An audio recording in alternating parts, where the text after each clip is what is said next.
We've been running Facebook ads since 2008, and in this time we've seen various common reasons why they fail. Now in this video I'm going to explain to you the 7 most common reasons for Facebook ads failing so that you can hopefully go away and unlock massive performance. Now remember, Meta has one of the largest active user bases of any platform in the world. Only really Google and YouTube have more active daily users, so it's really not a case of Facebook ads don't work. It's more likely that you haven't yet found the right strategy for your particular business. So reason number 1 is having no wider digital infrastructure. So what do I mean by that, right? When somebody sees your ad on Facebook, if they're new to your business, they're a cold audience, what they're gonna do after seeing your ad is go through to your website. They're gonna Google your business name, they're gonna check for your reviews, they're gonna look at your case studies and your testimonials. They're going to do their due diligence, they're going to stalk you. It's very similar to if somebody was doing internet dating. I've been married for a long time, so I never did that. But if you're doing internet dating and you match with somebody, the first thing you do is you go check their digital profile. And we are no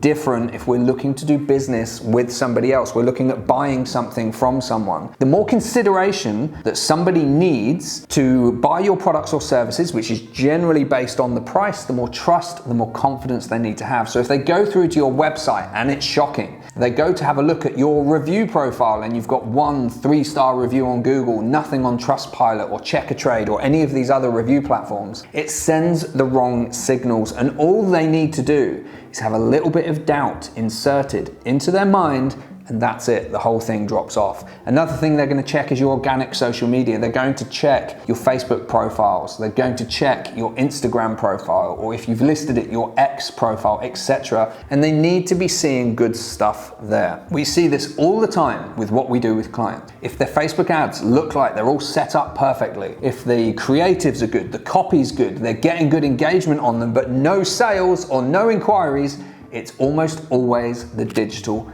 infrastructure. So the best thing that you can do, the biggest tip that I can give you, is have a look at a competitor who is doing really, really well, who's, where you want to be in 2, 3, 5 years time. They're a bit further ahead, not the businesses that are light years ahead, 10, 20 years ahead of where you are, but 2, 3 years ahead. Have a look at them, have a look at where their digital infrastructure is. Where do they host their case studies? Where do they host their testimonials? Where do they have their reviews? Are they blogging? Are they not blogging? And look to replicate success. It really is that simple, because when somebody does their research, you need to be controlling what they see. Number 2 is a really big one, is a poor sales process. It's mostly relevant to lead generation for service-based businesses, but it is also relevant for e-commerce, and I'll explain both. So for lead generation, if you're driving leads from Facebook, let's say you're B2B or B2C, you're getting people's contact details coming through the website. The thing is, Facebook leads, unless you do certain things, are going to be colder and potentially poorer quality than if you got leads from Google Ads or SEO. The reason being is that Facebook ads or Meta ads is a demand generation platform. These people aren't actively looking for what you do like they would be if you found them on Google Ads or SEO, which is why the lead quality is slightly lesser. So what we do with all of our clients is we set up automated systems, so when that lead drops in, the sales team get an instant notification and they can immediately start engaging. When we work with clients and they come to us and they say these leads are poor, nobody's answering the phone, nobody's inquiring, we haven't had no sales, when we do a little bit of digging, what we always find is they're taking 3, 5, 7, 10 days to actually call these people. Best practice, gold star practice, is that you are on the phone to these people within an hour of them submitting their inquiry for Facebook ads. If you do that, they're going to remember you, they're going to pick up the phone, they're going to answer, you're going to have a stronger reaction. Certainly no more than 24 hours, you need to be getting hold of these people. The other thing is with the sales process is if you can't do that, you have to have automated emails. So when they've submitted that inquiry or submitted their lead form, the automated email shoots straight to them and tells them what to expect next. The poor sales process and the long time it's taking businesses to contact leads is what really, really costs them. And within the sales, if you're just going for website sales, things could look like you have too much friction in your process. We had this with a client recently. We were printing the money at around 45 to 50 return on ad spend for an e-commerce store. It was absolutely flying with performance. And overnight, literally overnight, that performance went to 12 times return on ad spend. What had happened is their website design agency had made a small change within their checkout process. And that small change basically meant that a lot of people who weren't as committed buyers were just having a small delay. They were being asked to do a couple of extra steps, and that was enough to take them from a 45 return on ad spend, spending £4,000 a month. So it was no small amount of revenue that they were generating through Facebook, but it took them from 45 to 12, literally overnight, the moment that sale was made. So you have to make your checkout process as frictionless as possible, offer people other ways to pay, introduce things like Klarna so people can pay in installments or 0% interest, take out your postage and packaging fees. If you need to charge it, but put it in the main price and then just have 0 postage and packaging, and you'll be so surprised the difference that that can make for you. Okay, number 3 is having no offer or a poor offer. What a lot of people do when they're running digital marketing campaigns is they just say, hi, this is us, this is what we offer. And it's like, great, why should they care? Everybody else offers the same thing. Everybody else says the same thing. So you need to give people a reason to engage.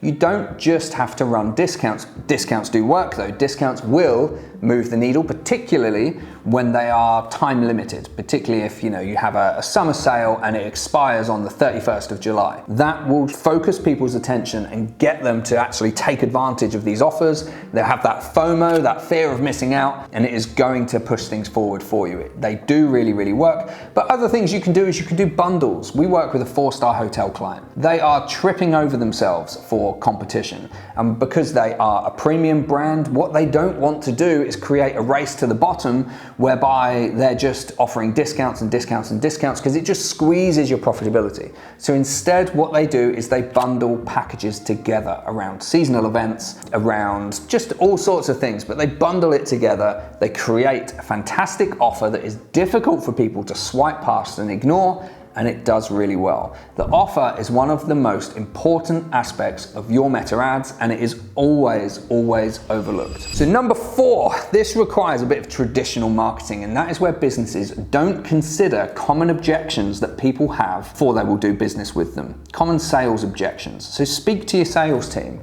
and ask them, what are people concerned about before they do business with us? And use your advertising, your videos, your copy, your imagery to get ahead of that. We work with a client called Sell with Richard. Sell with Richard buy houses for cash within 7 to 14 days. So if you are struggling to sell your property, what they do is they say, we'll give you a cash offer. It will generally be about 15% below market value, because there has to be something in them to do it. They then buy it for cash, they hold on to the property, they do it up and they sell it. So that's how they make their money. But what are people concerned around? Because we got their lead cost from £50 per lead for poor quality leads that weren't converting to £20 a lead. 1 in 10 were converting to a paid customer. And we did that because we used their messaging, their images and their video to get ahead of the fact that people were scared they were going to have a horrendous lowball offer. People were scared that the sale was going to drop through. People were scared that they'd get an offer and then they would get a last minute price change.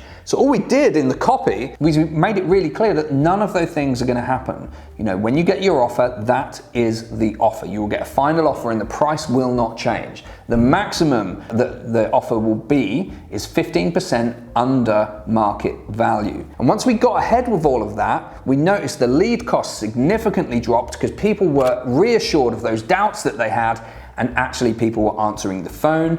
People were booking in for consultations, and 1 in 10 people were converting. You can see that Google review on our Google review page. Another example is a company called Chimes Home and Garden, and what we found was people would get through to the checkout page, they would input their payment details, and then they would see large postage and packaging costs that were often in the hundreds of pounds. Now they'd budgeted to buy what they wanted to buy, which was thousands of pounds worth of garden furniture, but they didn't want the extra few £100s. It added another layer of decision making and budget consciousness into that process. And when we spoke with the business, what we did is we factored that into the overall price, then made postage and packaging free, and it unlocked huge performance. Another thing we did is we offered Klarna payments so people could pay in 3, and we offered another 12 months 0% finance option.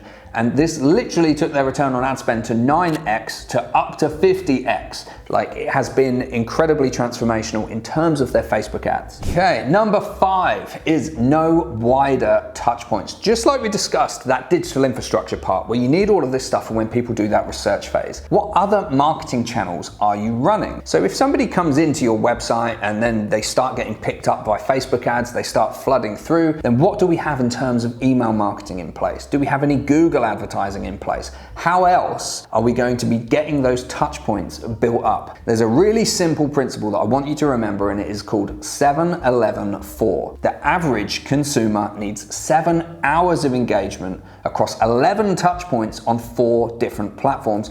Facebook ads is just making up one of those. They will potentially go through to your website. They might speak to your sales team. So that's 3 platforms, 3 touch points. Very little in terms of the hours of engagement people need. People need a lot of trust and reassurance before they're going to do business with you. So, what YouTube videos do you have? What other video content do you have that can hold people and engage people and build around that 7-11-4? When you get this stuff in place, you automate that engagement just like I am doing with you now. Obviously, I offer digital marketing services. One of the reasons we do the YouTube is not just to help our target customer, it builds that 7-11-4. It establishes credibility, confidence, and trust in my target customer, and that does it on autopilot with thousands of hours of watch time every single month, tens of thousands of views. It really, really works. So you have to think creatively about how you can build those touch points with other digital channels so you can automate your customer journey. Number 6 is the wrong campaign type or optimization goal. What we see is a lot of people, they do traffic ads or awareness ads because they're really easy. You're just saying to Facebook, send as many people to my website as possible, and then you're hoping that when they get there, they actually do something worthwhile. And the reality is a lot of the time they don't. From traffic ads and awareness ads, a lot of the traffic you'll be getting is poor quality traffic. Our advice that you'll hear us say consistently on this channel is to use the campaign type that best describes what it is you want to achieve. If you just want to retrieve website traffic because you want to monitor how the website performs, go for a traffic campaign.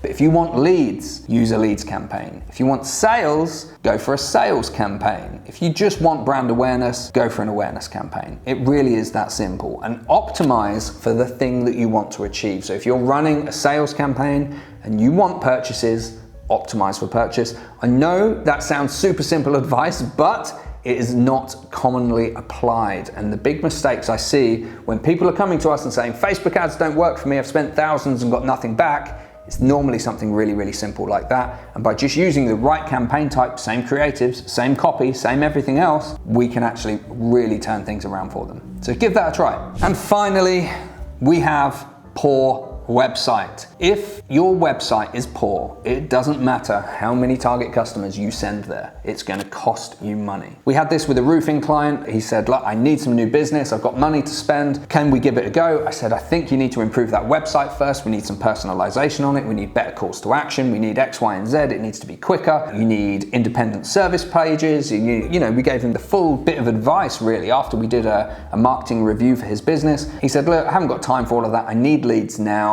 Can you just run it and we'll see? After about a month, it was clear we're driving lots of traffic, great click-through rates, great everything, but the website couldn't do its job. It was just bland, just looked like every other roofing company out there. No personalization, no pictures of the people who were going to be turning up and walking all over your roof, no video, no nothing. So it struggled to convert. It's exactly the same what I said with that customer, the e-commerce customer before. The website was poor when the checkout process was broken. When that happened, the conversion stopped. It really harmed them, and it can be so impactful. So if your website's poor, fix that first before you do any marketing. Don't do paid advertising until your website is optimized and performing well. It has to reflect accurately your brand because it's what we call the every time touch point. Every person who ever works with you or considers working with you will be on your website at some point. So it has to perform well, it has to look modern, it has to be effective, it has to communicate effectively with your target customer, have great imagery, and preferably some video on there too. The reason I say video is because video is the best way that exists in the marketing world to communicate complex things quickly. and in an engaging manner. People aren't going to stand and read loads and loads of copy, but they will watch a couple of minutes of a video. So, if your ads have been failing, look at those 7 things. Take a deeper look, a wider look at your overall marketing, and I guarantee if you follow the advice and you unpick some of this stuff and get some work done, you will unlock performance on Facebook ads. We haven't seen a client that will commit to the long term with Facebook ads not achieve a positive return on investment for their advertising spend. So do that and go ahead and win. Don't forget to like and subscribe, and we'll see you next time.